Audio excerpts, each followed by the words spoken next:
जय मसीह की। मेरा नाम डॉक्टर अरविंद इफ्राहिम है और इस सेशन में हम परमेश्वर के बारे में बात करेंगे। लेकिन उससे पहले मैं एक छोटी सी दुआ करना चाहूँगा। परमेश्वर, मैं धन्यवाद देता हूँ, आज हम सबों से बातें कीजिए। आज इस सेशंस के द्वारा हमें आपका पहचान और आपके करीब आने में और मदद कीजिए। आपका आत्मा का अगुवाई हमें दीजिए। ये प्रार्थना पिता परमेश्वर को यीशु मसीह के पावन, परिपावन, ऊंचे, महान और अति पवित्र नाम से मांगते हैं। सुनिए, ग्रहण कीजिए। आमीन। परमेश्वर परमेश्वर को समझना बहुत ही मुश्किल है, क्योंकि परमेश्वर समस्त है। परमेश्वर आदि से पहले थे और अंत के बाद है। परमेश्वर अंत से शुरुआत को देखते हैं। परमेश्वर ऐसा कोई स्थान नहीं है जहां परमेश्वर नहीं है। आप कहीं पर भी जाओ, वहां आप परमेश्वर को पाओगे और परमेश्वर की प्रभुता को पाओगे। योग का 11:7 में लिखा है, क्या तू ईश्वर का गूढ़ भेद पा सकता है? और क्या तू सर्वशक्तिमान का मर्म पूरी रीति से जांच सकता है? हम कभी भी परमेश्वर को पूर्ण रूप से समझ नहीं पाएंगे। परमेश्वर स्वर्ग में रहते हैं और वह सारी पृथ्वी पर राज्य करते हैं। परमेश्वर का सिंहासन स्वर्ग में है और जो पृथ्वी है परमेश्वर का पादपीठ है। हम जब यशायाह का 66 का 1 जब पढ़ते हैं, यहोवा यूं कहता है, आकाश मेरा सिंहासन और पृथ्वी मेरे चरणों की चौकी है। तुम मेरे लिए कैसा भवन बनाओगे? और मेरे विश्राम का कौन सा स्थान होगा? परमेश्वर यही नहीं, परमेश्वर सारे देशों पर प्रभुता करते हैं और राज करते हैं। हम भजन संहिता 47:8 में हम देखते हैं, परमेश्वर जाति जाति पर राज्य करता है। परमेश्वर अपने पवित्र सिंहासन पर विराजमान है।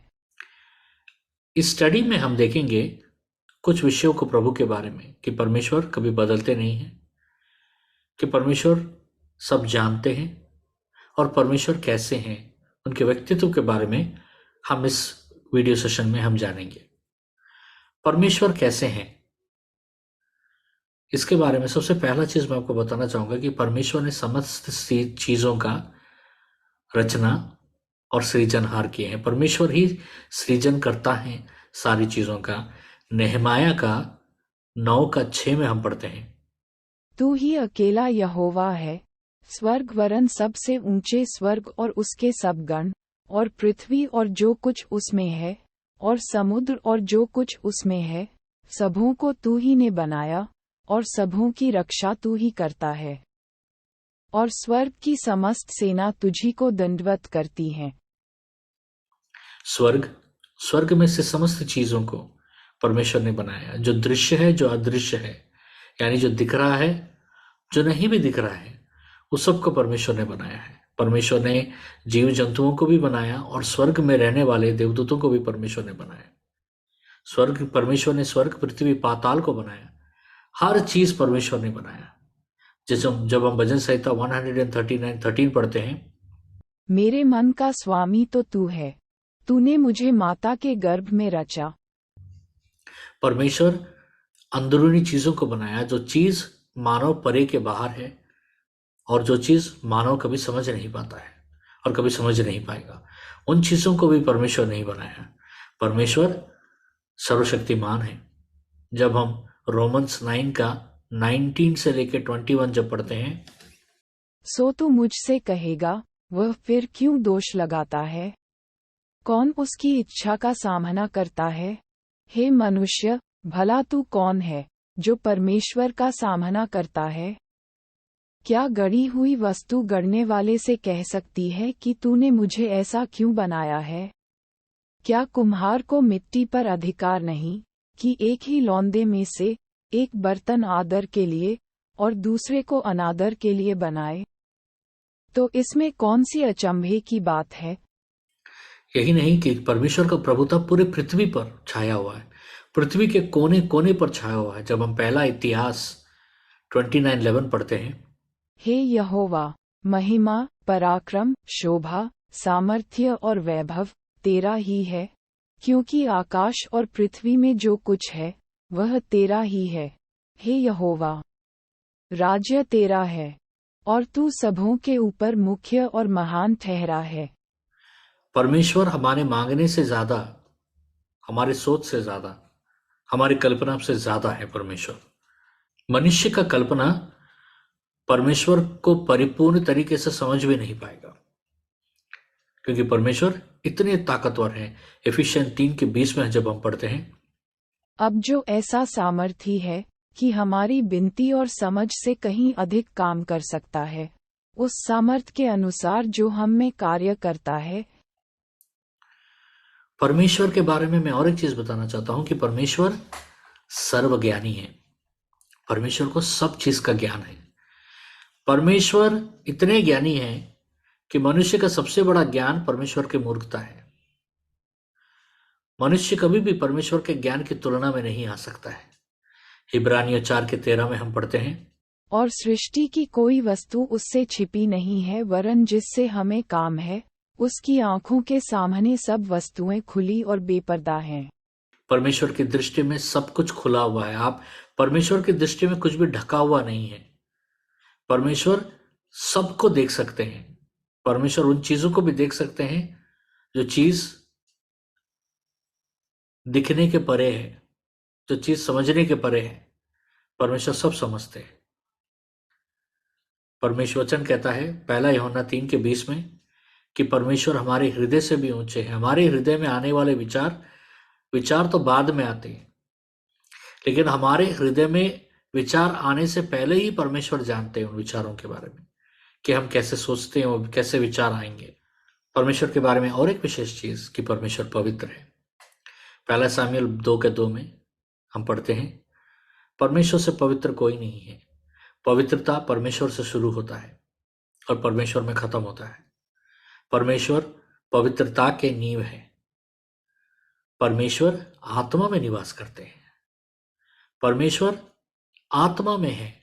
परमेश्वर का शरीर नहीं है, लेकिन परमेश्वर का एक व्यक्तित्व है, और परमेश्वर का व्यक्तित्व को हम महसूस कर सकते हैं, क्योंकि हमारे अंदर में भी आत्मा है, और हमारी आत्मा परमेश्वर के आत्मा के साथ मेल रखता है और समझता है।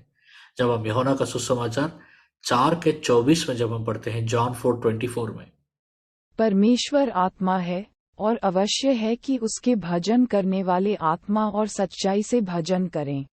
इतने बड़े परमेश्वर जो सर्वज्ञानी है, सर्वशक्तिमान है, समस्त सृष्टि संसार के सृजनहार है, आपको मालूम है, उस परमेश्वर को हम समझ सकेंगे। परमेश्वर चाहते हैं कि हम उनको जानें, उस परमेश्वर को हम जान पाएंगे।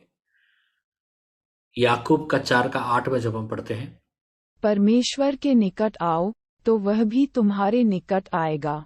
हे पापियों, अपने हाथ शुद्ध करो, और हे दुचित्ते लोगों, अपने हृदय को पवित्र करो। जो भी परमेश्वर के करीब आता है, वो परमेश्वर उसके करीब आता है। जब हम भजन संहिता 145:18 में जब हम पढ़ते हैं, परमेश्वर उन सबके करीब है जो परमेश्वर के करीब आना चाहते हैं। परमेश्वर जो जानना चाहते हैं परमेश्वर के बारे में, परमेश्वर उनको अपने बारे में प्रकट करेंगे। इसलिए वचन में लिखा है, परमेश्वर ने कहा है, ढूंढो तो तुम पाओगे। हमें ढूंढना है। परमेश्वर के बारे में जानने का वो उत्सुक, जैसा हम एक चीज को जब खो जाता है, जो बहुत ही कीमती चीज जब खो जाता है, तो हम पूरा जी जान लगा देते हैं उसको ढूंढने के लिए। वैसे ही हमें परमेश्वर को ढूंढना है। अगर हम जब परमेश्वर को ढूंढेंगे तो परमेश्वर अपने आप को प्रकट करेगा हमें। परमेश्वर बॉस नहीं है, मालिक नहीं है। जब मैं कहता हूं मालिक नहीं है, तो इसका मतलब ये नहीं कि परमेश्वर वैसा मालिक नहीं है कि जो लोगों को अपने गुलाम बना के रखा है। हम परमेश्वर के गुलाम नहीं है। परमेश्वर अगर हमारा उस रीति से गुलाम की तरह, अगर परमेश्वर ने हमें गुलाम की तरह बनाया होता, तो परमेश्वर मनुष्य के अंदर में स्वेच्छ इच्छा नहीं रखता। ये स्वेच्छ इच्छा परमेश्वर ने रखा क्योंकि मनुष्य को अधिकार है परमेश्वर को चुनने के लिए और परमेश्वर को तिरस्कार करने के लिए।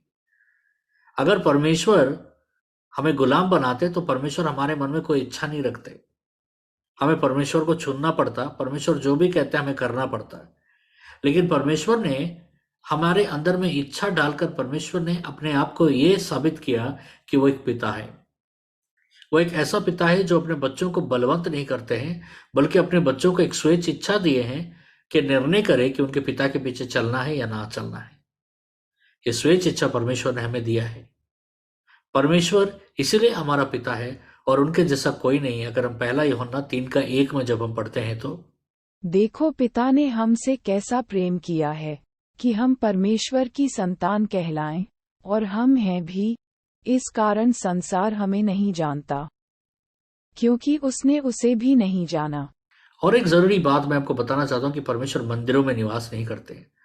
मंदिरों में निवास नहीं करते इसका मतलब है परमेश्वर मनुष्य के बनाए हुए मिट्टी के घरों में निवास नहीं करता है, या मिट्टी के चर्चों में निवास नहीं करता है। परमेश्वर परमेश्वर हमारे अंदर निवास करता है।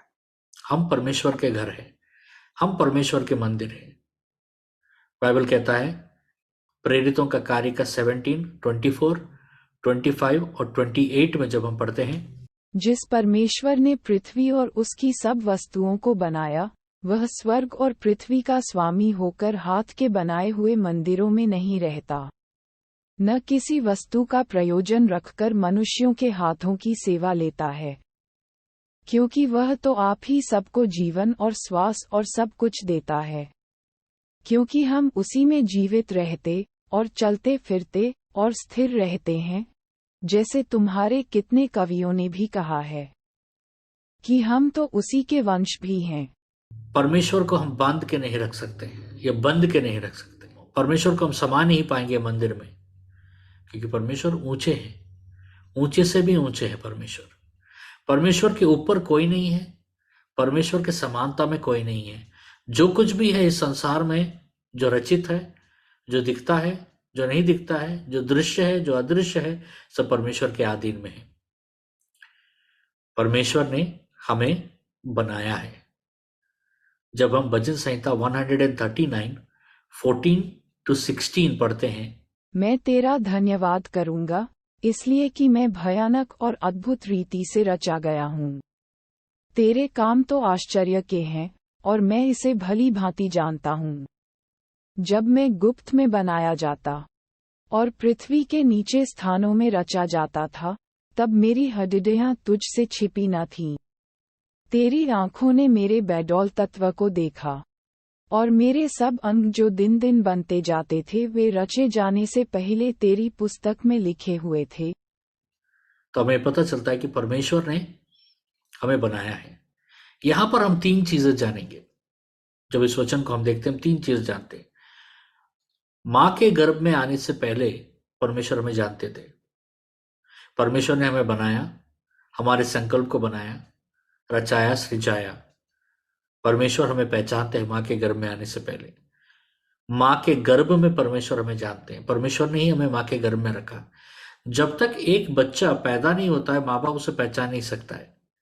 लेकिन परमेश्वर उस बच्चे के पैदा होने से पहले और बच्चे को मां के गर्भ में परमेश्वर उसको देखते थे और देखते हैं। तो परमेश्वर हमें मां के गर्भ में आने से पहले से जानता है, मां के गर्भ में से देखता आ रहा है। और तीसरा, जब हम मां के गर्भ से बाहर निकलते हैं, परमेश्वर ने हमारे संकल्प को अपने पुस्तक में लिखा है। हम जो कुछ भी करेंगे परमेश्वर को पता है। इसका मतलब यह है कि हम पैदा होने से पहले, पैदा होने से पहले परमेश्वर हमें जानते थे, पैदा होते समय परमेश्वर हमें जानते थे, और पैदा होने के बाद परमेश्वर हमारे भविष्य को जानते हैं। परमेश्वर कहते हैं कि सिर्फ मैं ही जानता हूं कि मैंने तुम्हारे लिए क्या संकल्प रचे हैं। और मैं तुमको ये बताना चाहता हूं, परमेश्वर कहते हैं कि वो सारे संकल्प तुम्हारे लिए भलाई को ही उत्पन्न करते हैं, बुराई उत्पन्न नहीं करेंगे। क्योंकि परमेश्वर हम सबके लिए अच्छे संकल्प लिखे हैं। हम परमेश्वर के हैं, हम परमेश्वर के अपने हैं। परमेश्वर ने हमें खरीदा है। पहला कुरिन्थियन 6:19 और 20 में जब हम पढ़ते हैं कि हम परमेश्वर के हैं, हम किसी किसी चीज के नहीं है, किसी के नहीं है, हम स्वयं परमेश्वर के, क्योंकि परमेश्वर ने हमें एक मोल देकर खरीदा है। और हम क्यों हैं? क्योंकि हम परमेश्वर की इबादत करने के लिए, आराधना करने के लिए, प्रशंसा करने के लिए हम हैं।